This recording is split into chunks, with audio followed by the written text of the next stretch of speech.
My dear lovely students, welcome back to the grammar classes. मैं आपका Irshad sir. प्यारे बच्चों, आज हम 8th क्लास इंग्लिश का शॉर्ट स्टोरीज वाला सेक्शन स्टार्ट करने वाले हैं और हमारे पास पहली शॉर्ट स्टोरी है the unthankful man on page number 78। My dear lovely students, let us start with the title of the short story. The unthankful man. प्यारे बच्चों, जैसे कि आप जानते हैं अनथैंकफुल मैन, तो अगर हम इसका उर्दू में मीनिंग देखेंगे उसको बोलते हैं हम एहसान फरामोश इंसान या नाशुक्रगुजार इंसान।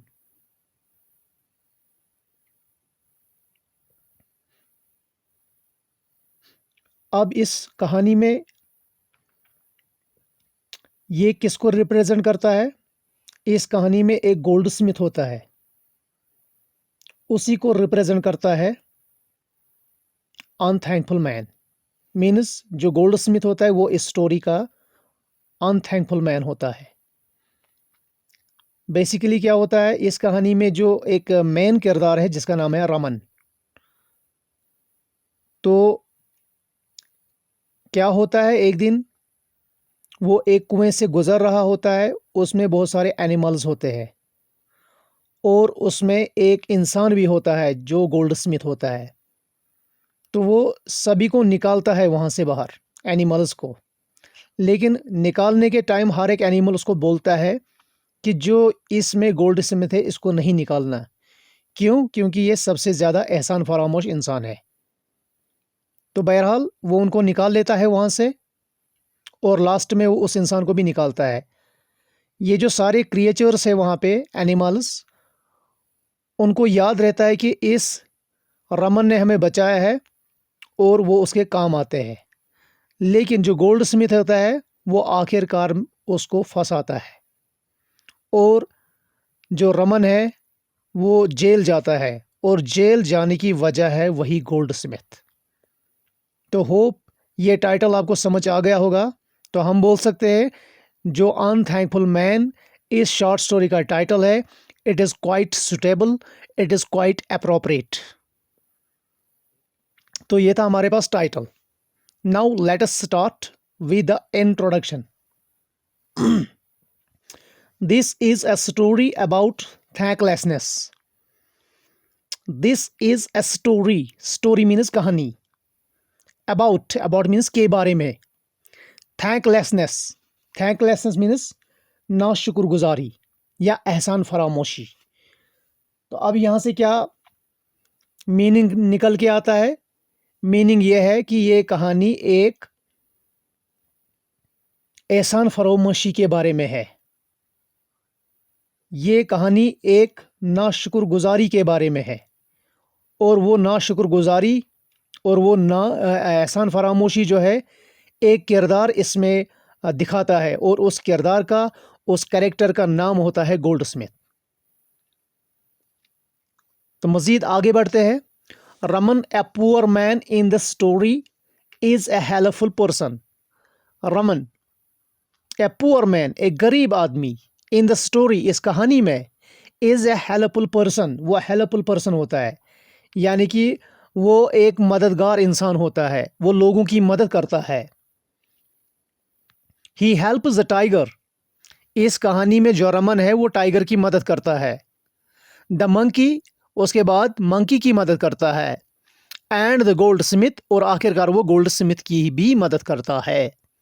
The tiger and the monkey prove to be thankful creatures, लेकिन जो टाइगर और मंकी है वो शुक्रगुजार मखलूक साबित होती है।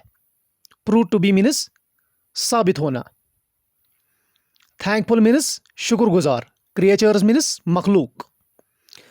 While as the goldsmith makes a brazen show of his thanklessness and deceit, while as, जबकि the goldsmith, जो goldsmith है, जो सुनहार है, makes a brazen show, वो क्या काम करता है? makes a brazen show, तो वो दिखाता है brazen show, brazen show makes here means दिखाता है, क्या दिखाता है? Brazen show, brazen show means open and shocking display of thanklessness या ओपन डिस्प्ले ऑफ इनग्रेटिट्यूड। तो मीन्स वो खुल्लम खुला जो है यहाँ पे अपनी धोखेबाजी का इजहार करता है और अपनी एहसान फरामोशी का इजहार करता है, खुल्लम खुला। ब्रेजन शो, ब्रेजन शो अगर हम देखेंगे खुल्लम खुला जो शो करता है किसको? नाशुक्रगुजारी को, एहसान फरामोशी को और धोखेबाजी को। मीनस इस कहानी में जो गोल्ड स्मिथ है वो नाशुक्रगुजार इंसान है और वो धोखेबाज इंसान है, क्योंकि वो इस स्टोरी के, इस कहानी के अहम किरदार को जिसका नाम रमन है उसको धोखा भी देता है और उससे एहसान फरामोशी भी करता है। जो एहसान रमन उसके लिए करता है वो उस एहसान को भूल जाता है और उसको धोखा देता है और उसको जेल में घसीटता है।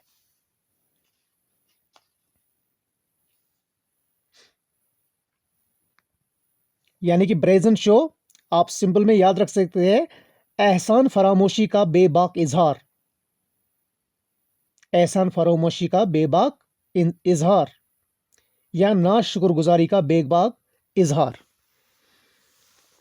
रीड द स्टोरी, आइए इस स्टोरी को पढ़ते हैं, इस कहानी को पढ़ते हैं। एंड फाइंड आउट, और पता करते हैं, मालूम करते हैं, दरियाफ्त करते हैं the moral of the story, कि इस स्टोरी का मॉरल क्या है। मॉरल मीन्स लेसन, इसका लेसन क्या है, इसका सबक क्या है। Now let us start with Raman was a poor Brahmin who lived with his wife on the outskirts of a small town. Raman was a poor Brahmin. Raman जो है वो एक गरीब ब्राह्मण घराने से ताल्लुक़ रखता था। Who lived, जो रहता था, with his wife, अपनी बीवी के साथ, on the outskirts of a small town, एक छोटा सा कस्बा था, एक छोटा सा टाउन था, उसी के बाहर किनारे पे वो रहता था। मीन्स जो सिटी है या जो टाउन है, टाउन के आउटर एज पे रहता था वो, यानी कि टाउन के बाहरी किनारे पे वो रहता था, यानी कि शहर के बाहर किनारे पे रहता था वो।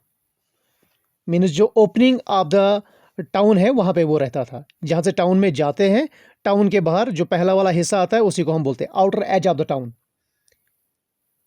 तो वहाँ पे वो रहता था। He was so poor, वो बहुत गरीब था, that he and his wife had to remain hungry for days together, कि वो और उसकी जो वाइफ है had to remain, उनको रहना पड़ता था, hungry, भूखा, for days, कई दिनों तक, together, for days together, for days together का मतलब क्या है? कई दिनों तक उनको भूखा रहना पड़ता था, क्योंकि बहुत गरीब था बेचारा। His wife was fed up with their poverty. His wife was fed up. उसकी वाइफ जो है रमन की, वो तंग आ चुकी थी।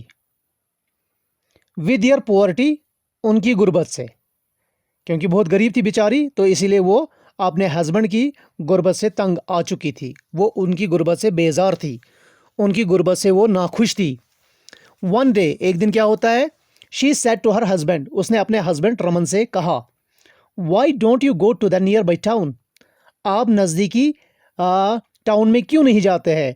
And seek some job, और वहाँ कोई जॉब तलाश क्यों नहीं करते हो? मीन्स ये अपने हस्बैंड को बोलती है कि हमारे टाउन के नज़दीक और एक टाउन है, आप वहाँ जाइए और वहाँ पे किसी ने कोई ना कोई नौकरी जो है, कोई ना कोई जॉब जो है वो आप ढूंढिए, वो तलाश करिए, क्योंकि हमारे घर की हालत बहुत ख़राब हो चुकी है। नियर बाई मीन्स नज़दीकी। तो टाउन जो होता है बेसिकली ये विलेज से बड़ा होता है और सिटी से छोटा होता है। रमन लाइक द आइडिया, और रमन जो है उसको ये आइडिया, ये बात पसंद आई, ये ख्याल पसंद आया अपनी बीवी का। एंड डिसाइडेड, और फैसला कर लिया, to go to a nearby town, कि वो नज़दीकी जो है टाउन में जाए वो, to look for a job, और वहाँ पे वो किसी जॉब की तलाश करे। Look here means search. अब चला गया रमन बेचारा घर से बाहर दूसरे टाउन में। ऑन हिज वे, अब रास्ते में वो चल रहा है। ऑन हिज वे, रास्ते में। He had to pass through a forest, उसके रास्ते में एक जंगल आता है। He was tired and hungry, वो बहुत ही थका हुआ था। टायर्ड मीन्स एग्जॉस्टेड और हंग्री मीन्स भूखा। तो जो रमन था वो काफ़ी थका हुआ था और वो काफ़ी भूखा था। ही गैदर्ड सम वाइल्ड फ्रूट, तो जंगल में उसने कुछ जंगली मेवे जो है या जंगली फल जो है वो जमा कर लिए। And sat down by a well, और वो एक कुएं के नज़दीक बैठ गया। टू ईट इट, ताकि वो इन फलों को खा ले, ताकि वो इन फ्रूट्स को खा ले, क्योंकि बहुत ही भूख लग चुकी थी। जस्ट देन, जैसे मीन्स उसी दौरान, उसी वक्त क्या होता है। ही हर्ड सम वॉइसेस, उसने कुछ आवाज़ें सुनी। The voices VR coming from the well, जो आवाज़ें हैं वो उस कुएं से आ रही थी जिस कुएं के पास वो बैठा हुआ था। He was surprised to hear the voices coming from the well. He was surprised, वो हैरान था। To hear, जब उसने सुना। The voices, जब उसने आवाज़ें सुनी। Coming from the well, जो आवाज़ें उस कुएं से आ रही थी, तो वो काफ़ी हैरान हो गया। He peeped into the well, उसने उस वेल में झांका। Peeped means look secretly या look cautiously. To his surprise, उसकी हैरानगी मज़ीद बढ़ गई। He saw a tiger, उसने उस कुएं में एक टाइगर को देखा। A monkey, एक मंकी को देखा। A snake, एक सांप को देखा। And a man, एक आदमी को देखा। In the well, इस कुएं में। अब ऐसा तो मुमकिन नहीं है। बेसिकली ये एक लेसन सिखाने के लिए कहानी को जो है फ्रेम किया गया है। कहानी को इसीलिए डिज़ाइन किया गया है ताकि इंसान को यहाँ से सबक हासिल हो। तो माय डियर लवली स्टूडेंट्स, मैं होप करता हूँ कि यहाँ तक आपको अंडरस्टैंड हुआ होगा। Now let's move forward. The tiger saw him and said, अब टाइगर ने रमन को देख लिया और रमन से कहा, सर, सर से मुखातिब होकर कह रहा है, जनाब, kindly help me out of the well, kindly मेहरबानी करिए, हेल्प मी मेरी मदद करिए, आउट ऑफ द वेल और मुझे इस कुएं से बाहर निकालिए। I will be ever grateful, तो मैं हमेशा आपका शुक्रगुजार रहूंगा। Ever here means always, grateful शुक्रगुजार। टू यू, आपका मैं बहुत शुक्रगुजार रहूंगा। फॉर दैट काइंड एक्शन, इस काइंड एक्शन के लिए। काइंड एक्शन मीन्स इस एहसान के लिए, इस नेक काम के लिए, यानी कि इस गुड डीड के लिए, इस एक्ट ऑफ काइंडनेस के लिए मैं आपका हमेशा शुक्रगुजार रहूंगा। रमन वॉज फ्राइटनड, रमन जो है वो बहुत ज्यादा डर गया। ही सेड, उसने बोला, if I take you out, अगर मैं आपको इस कुएं से बाहर निकालूंगा, you will eat me up, आप मुझे खा जाओगे। देयरफॉर, इसीलिए, I can not help you out of the well, मैं आपको कुएं से बाहर नहीं निकाल सकता हूं। You remain where you are, आप वही रहिए जहां पे आप हो, मीन्स आप कुएं में ही रहे, मैं आपको बाहर निकालने वाला नहीं हूं। द टाइगर सेट, अब टाइगर जो है उसने अपनी गुफ्तगू को मजीद आगे बढ़ाया। हैव फेथ इन मी, मेरे ऊपर भरोसा रखो, मेरे ऊपर ट्रस्ट रखो, मेरे ऊपर बिलीफ रखो। आई प्रॉमिस, मैं वादा करता हूं, that I will do no harm to you, मैं आपको कोई नुकसान नहीं पहुंचाऊंगा। ऑन द अदर हैंड, दूसरी तरफ से, यानी कि अगर आपने मुझे निकाला बाहर, तो दूसरी तरफ से मैं क्या करूंगा, I will try to help you, मैं आपकी हमेशा मदद किया करूंगा या मदद करने की कोशिश करूंगा। प्लीज मेहरबानी करिए, हेल्प मी आउट, मुझे बाहर निकालिए।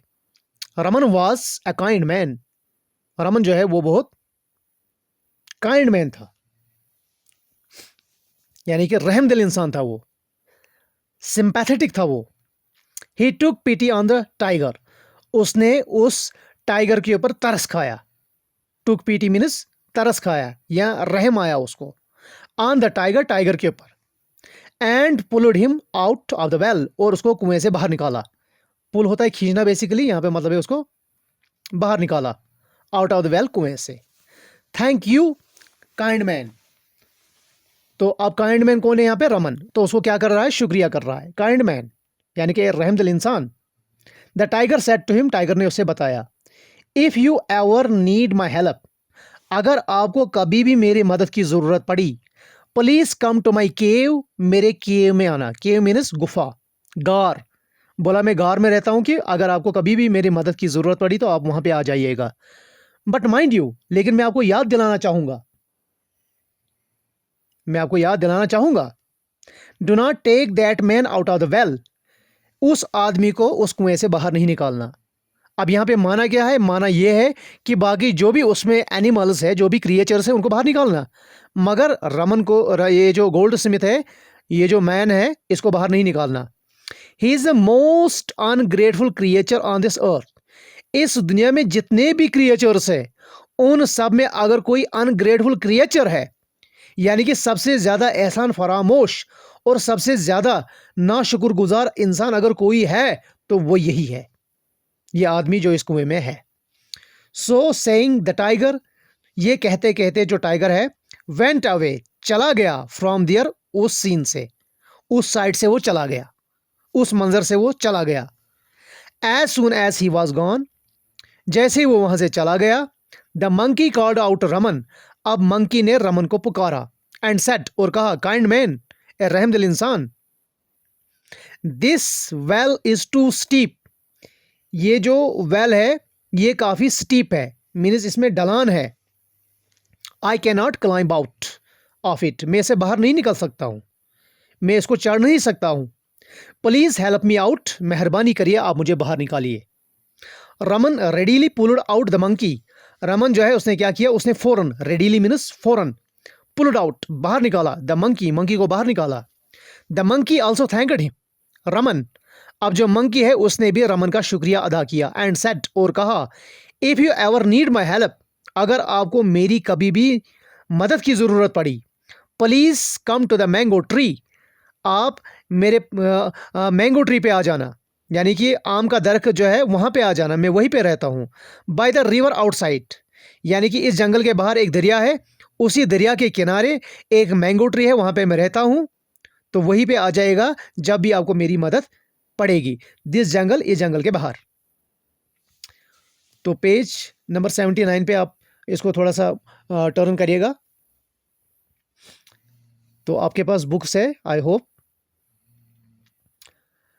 ही देन एडवाइज्ड हिम, उसके बाद उसने भी उसको एडवाइस किया, यानी कि उसको नसीहत की, not to pull the man out of the well, ये जो इस कुएं में आदमी है जो गोल्ड स्मिथ है, इसको बाहर नहीं निकालना। He is a very ungrateful creature, ये सबसे ज्यादा एहसान फरामोश इंसान है। डू नॉट लिसन हिम, इसकी बात का भरोसा नहीं करना, इसकी बात सुनना मत। Then the monkey went away, उसके बाद मंकी भी वहां से चला गया। Raman had hardly sat down to eat the wild fruit, Raman had hardly sat down, Raman जो है हार्डली, हार्डली मीन मुश्किल से ही, सैट डाउन यानी कि मुश्किल से ही वो बैठा था, to eat the wild fruit, इन वाइल्ड फ्रूट्स को खाने के लिए। इसी दौरान क्या होता है, when the snake called out to him, अब स्नेक ने उसको पुकारा, उसको आवाज दी, प्लीज मेहरबानी होगी, काइंड सर, ए सर, आप बहुत काइंड है, आप रहमदिल है, help me out of the well, तो मुझे इस वेल से बाहर निकालिए, help me out of this well, मुझे इस कुएं से बाहर निकालिए, एंड सेव माई लाइफ, और मेरी जान बचाइए, मेरी जान बचाइए आप। Raman was secured of the snake, Raman जो है उसको सांप से बहुत डर लगता था, सिक्योर्ड, उसको डर लगता था, ऑफ द स्नेक, स्नेक से उसको डर लगा। ही सेड, उसने बोला, इफ आई पुल, अगर मैंने आपको बाहर निकाला, यू विल बाइट मी, आप मुझे डस लोगे, एंड आई विल डाई, और मैं मर जाऊंगा, और मैं मर जाऊंगा। ये किसने बोला? ये रमन ने बोला। तो यहां तक होप करता हूं कि आपको अंडरस्टैंड हुआ होगा। तो अब यहाँ पे हमारे पास एक वर्ड था गोल्ड स्मिथ।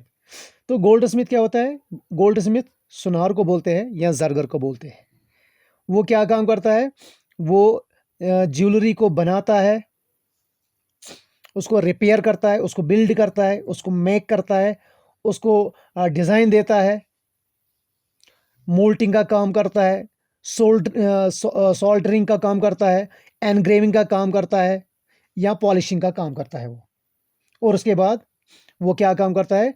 वो इस सोने को बनाता भी है और इसको बहाल भी करता है। लेकिन जो ज्वेलर है, ज्वेलर क्या काम करता है? वो गोल्ड को क्या करता है? गोल्ड को वो सेल करता है, गोल्ड को वो डिज़ाइन भी करता है और गोल्ड का बिजनेस भी करता है, गोल्ड से वो डील भी करता है। यानी कि वो डील करता है फिनिशिंग गुड्स से। किन से डील करता है? फिनिशिंग गुड्स से। अब कहने का मतलब क्या है? There is a slight bit of difference. तो हम कह सकते हैं कि हर गोल्ड स्मिथ जो है वो ज्वेलर हो सकता है। हर गोल्ड स्मिथ जो है वो ज्वेलर हो सकता है। Every goldsmith can be a jeweller. हर एक गोल्ड स्मिथ ज्वेलर हो सकता है, but not every jeweller is a goldsmith. लेकिन हर एक ज्वेलर जो है वो गोल्ड स्मिथ नहीं हो सकता है। तो इसका ये माना है। तो सिंपल में आप याद रखेंगे, जो गोल्ड स्मिथ है वो बनाने का काम करता है, रेपियर का काम करता है, डिज़ाइनिंग का काम करता है, मेल्टिंग का काम करता है, सोल्डरिंग का काम करता है, एनग्रेविंग का काम करता है, पॉलिशिंग का काम करता है और रेस्टोरिंग का काम करता है। लेकिन जो ज्वेलर है वो सेलिंग का, डिज़ाइनिंग का, बिजनेस डीलिंग करता है, और जो फिनिशिंग गुड्स है उनका काम करता है। कौन? ज्वेलर। अब इसमें और एक चीज़ मैं आपको बताऊंगा। इस कहानी में जो गोल्ड स्मिथ है वो शो करता है ह्यूमन ग्रीड को, सेल्फिशनेस को या मॉरल करप्शन को। और जो एनिमल्स है इसमें वो शो करते हैं प्योर ग्रेटिट्यूड को। और वेल जो है, वेल इस कहानी में जो है उसकी मेटाफोरिक मीनिंग है। ये मेटाफर के तौर पे इस्तेमाल हुआ है। ये लाइफ के जो है वो शो करता है life is unpredictable trials. Life is unpredictable trials या डेप्थ ऑफ डेस्पियर एंड हेल्पलेसनेस।